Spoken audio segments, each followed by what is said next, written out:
If you like movies, you'll love the books that inspired them. All the titles that I will talk about have gone on to be adapted to the big screen. Read a book and then watch the film and see how they compare. The first novel I'm going to introduce to you is Twilight by Stephenie Meyer. I'm sure many of you have heard of this popular vampire story. It may look like a big book, but it's a really easy read. In the beginning, 17-year-old Bella Swan moves from the Southwest to the gloomy little town of Forks, Washington to live with her dad.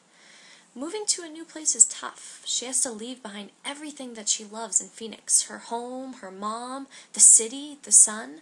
She doesn't expect to enjoy the constant rain or being the new girl in a small high school.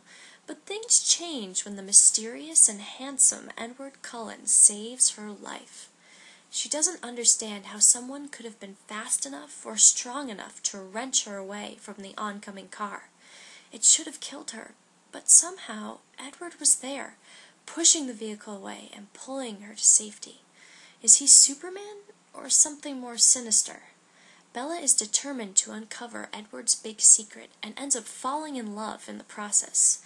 Being in love with Edward is a dangerous game and brings a world of trouble to Bella.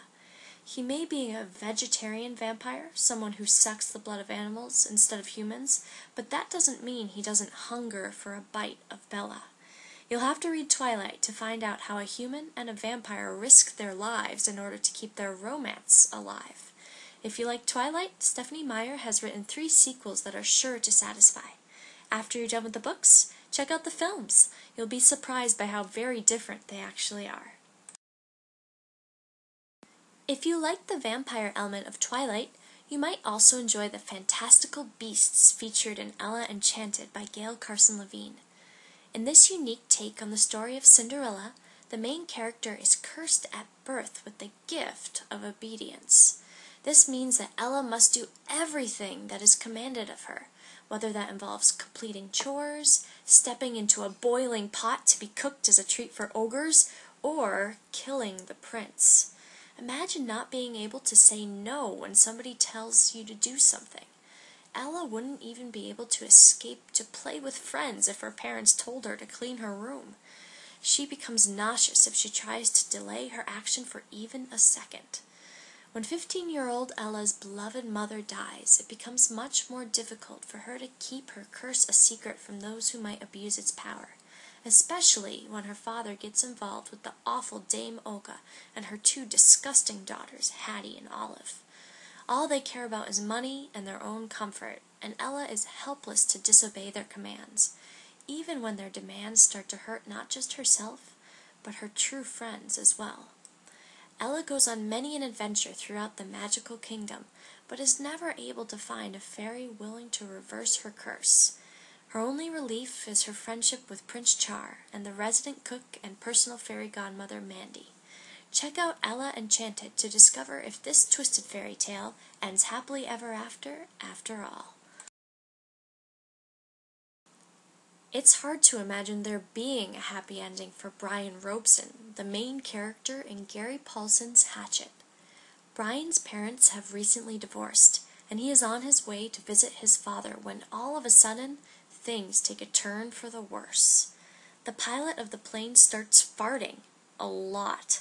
He seems to be having stomach troubles, but soon Brian realizes that the pilot, the only other person on the plane, is actually having a heart attack. Brian doesn't know what to do. How could he? He's only 13. How many 13-year-olds know CPR?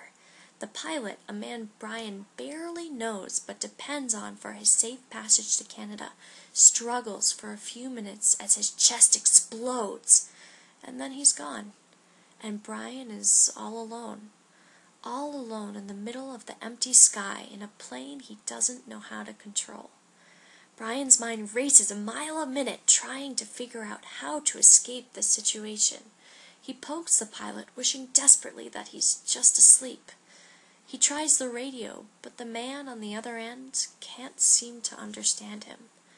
Brian is alone when the engines die. Brian is alone when his plane crashes into a lake. Brian is alone, stranded in the middle of the Canadian wilderness. He has no food, no fire, no friends, nothing but a small hatchet, a parting gift from his mother, and what the woods and lakes have to offer. Will Brian be able to protect himself during hungry days and through cold nights, not to mention from the wildlife? If you thought your mosquito bites were itchy, try being so covered with them that your eyes seal shut. Luckily, he didn't have to worry about any girls seeing him like that. Unfortunately for Brian, hordes of mosquitoes are just the beginning. Life wasn't easy for Brian before he found himself in the middle of nowhere. But now he must learn to put his fears behind him and achieve harmony with his natural surroundings in order to stay alive. If you like adventure, you'll love this book and the movie loosely based on it called A Cry in the Wild. If you enjoy stories of survival like Hatchet, you might want to check out The Hunger Games by Suzanne Collins. The Hunger Games is set in the future in the country that used to be the United States. Instead of states, all that remain are the wealthy capital and its 12 lesser districts. Once the districts had tried to seek their freedom from the strict totalitarian rule of the capital, but they were quickly defeated and the former 13th district was completely destroyed. Now, every year, the remaining 12 districts pay the price of their rebellion by entering all of their teenagers into a lottery for the Hunger Games. 24 children between the ages of 12 and 18 are chosen from this lottery to compete in the games. This year, Katniss Everdeen and Peeta Mellark are representing District 12. Unfortunately, only one of them can win. All of the others, must die. Can you imagine knowing that you probably only have a few weeks longer to live? Or knowing that in order to survive at all, you must kill other kids like yourself? This is what Katniss and Peeta must learn to accept as the Hunger Games begin. Katniss comes from a poor family, but she does have some skill with a bow and arrow from her years of feeding her mother and sister through illegal hunting. Will Katniss be able to find a bow to protect herself once the games begin? Will the kindly baker's son Peeta die at her hand, or through the efforts of the other 24 competitors? There can only be one winner, and you'll have to read The Hunger Games to find out who has what it takes to survive the best and kill the rest. Once you've finished The Hunger Games, there are 2 sequels for you to devour, but you'll have to wait until 2012 for the movie's release. The Hunger Games would certainly be a scary game to be a part of. Chaim Potok's The Chosen tells the story of a pretty dangerous game too. Baseball. When 15-year-old Reuven Maltar and Danny Saunders first came face-to-face at the baseball diamond on a Sunday afternoon in the midst of World War II, they didn't know each other. In fact, if anything, they were enemies playing on opposing teams. Even though they lived only blocks away from one another in Brooklyn, Reuven and Danny had never met until the fated day when Danny stepped up to bat because of their father's differences. Reuven's father is a very liberal Jewish scholar. Danny's father, on the other hand, is a very strict Hasidic rabbi, a conservative spiritual leader who doesn't think Reuven's father is a proper Jewish man. Despite the fact that they are both Jewish, playing against each other in baseball is the only way the two would ever meet, and it certainly wasn't on friendly terms. When Danny stepped up to bat, he had a mean look on his face. He wanted to destroy Reuven and his team for being different. Reuven pitched the ball and Danny sent it rocketing right back, breaking Reuven's glasses into his face and leaving him on the edge of blindness for weeks. Danny feels bad about how he had hurt Reuven during their dangerous baseball match and starts to visit him every day in the hospital.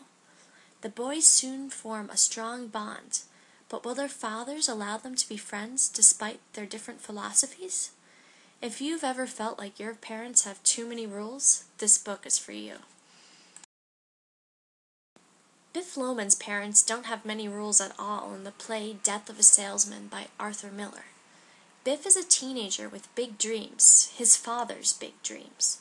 He is a popular and successful football player in high school, but he never puts much effort into his studies. There is one subject he is especially bad at, math, and I sympathize with him. I've always had a really hard time with math myself.